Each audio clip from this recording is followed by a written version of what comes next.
It's business time. It's business time. It's business. It's business time. That's what you're trying to say. You're trying to say, let's get down to business. It's business time. It's business. It's business time. Oh, yeah. This is the episode you've all been waiting for. We're talking about pricing. Okay. So let's get right to it. How much are we going to charge for what we're going to be doing? We can set whatever number we want. You know why? Because we're the captain of this ship. Okay. Okay,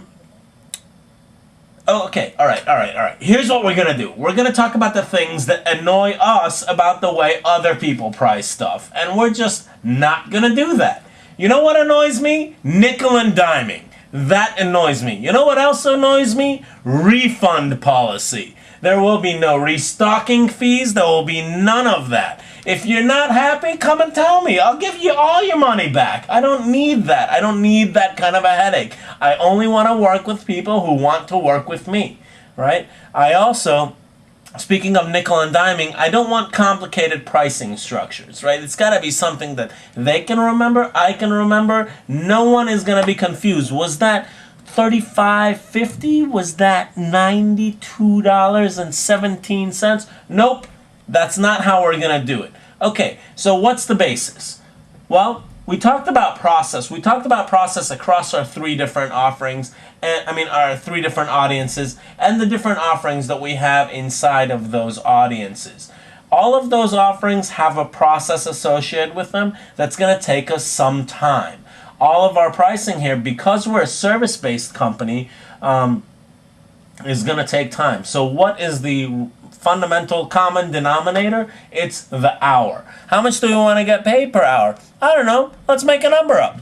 How does 100 sound? We want to make $100 an hour, right? And before you get all carried away like, oh my God, this guy's charging way too much money, that's what people are charging. We've done some market analysis and we figured that out. If you check a couple episodes ago, we talked about how photographers are charging this kind of money. We're not just making this up. So $100 an hour is going to be our basis. We have a couple product offerings. How long does it take us to do those offerings? Some of them are going to take us, a short amount of time. Some of them are going to take us all day. And there's obviously, for any of this, there's going to be some post-processing time. So there's time outside of being at that event in front of our client. We're going to have to come back to the shop. We're going to have to do a lot of things with the photo. So it's important not to forget all that. That's why we wrote the process down before we priced it. Go and download those processes because they're very important to understand how you're pricing. You don't want to end up going, oh my God, I can't believe how much work this is. We should be happy. We're doing what we like to do, but we need to make sure we're getting paid for it. So, let's start. As an example, the kids. When they are born, they're at the hospital. In order for us to take shots at a hospital, we got to go there. We got to pack some gear in a backpack and go there. It's got to be a portable setup. That means equipment. And we're going to need to set up, we're going to need to take some shots, and we're going to tear down and leave. The setup and tear down aren't going to take that long, obviously, hopefully, because it's portable equipment. We can't be using flash inside of a hospital. So I would say half a day for that, okay? Now, let's talk about when we're at a birthday party. When we're at a birthday party, there is nothing else you're doing that day. I hate to say it, but that child's birthday party is going to be the most important thing that we're going to be doing that day.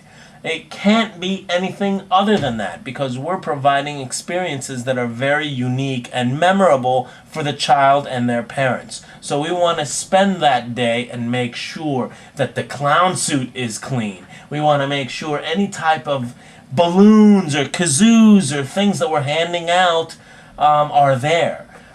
So it's going to take us about a day to prep for it, deliver it, and prep for it, do it, and deliver the final product. Same thing when it comes to their high school photos. They're going to come in here. We want to make sure that we're prepping them. There's going to be makeup involved, or some amount of pre-work, some photography work, and then some post work. If they're not happy with the shots, we'll take some more. Again, it's a whole day experience. We're going to feed our clients lunch or food, dinner, whatever it might be. We're going to give them an experience that they're not going to forget. That's going to be different from our competition. Okay, now let's talk about events. Corporate events, forget about it. I'm going to be there all day. I'm charging for the day. Okay, there's going to be some travel involved, but I don't want to nickel and dime my clients. So what I'm going to do is figure out what is the minimum and the maximum amount of travel. If I got to go all the way to South Jersey and get on the train and then maybe take a cab, and then how much could that possibly be? Add that into the price. Figure that out. Average it out. Okay?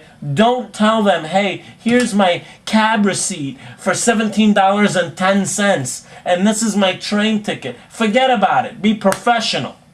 We charge one price. We don't change the price. That's it. You're not happy with it? We'll give you the money back. You see how easy that is?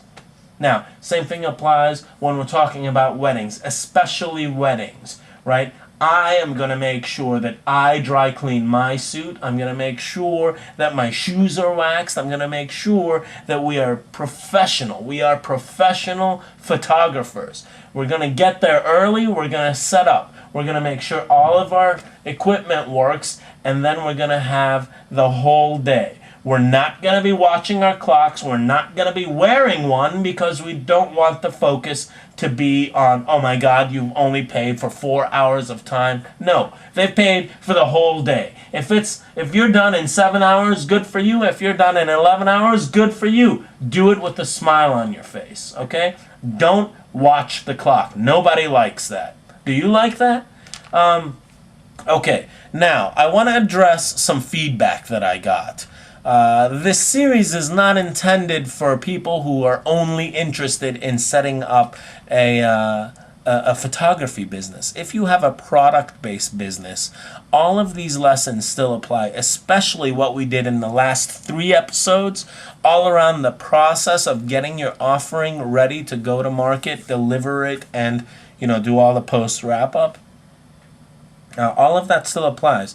And the only thing that might be slightly different is the pricing. I will give you an example of a model that you can use to figure out what you want to charge for a product. It's a little bit of a different philosophy, but same concepts really. It's like what goes into making that product, how much do I want to make, what's the risk associated with that product being manufactured on time, and you're going to ultimately come out with a number that you can charge for that product. That's pretty much it for this episode. I'm really excited about this episode because we're now actually quantifying in terms that other people outside of our little world can understand. Right? We have something to offer them, and we're asking for something in return. The very, very notions and the concepts and the fundamentals of capitalism at play. Global Citizen, out.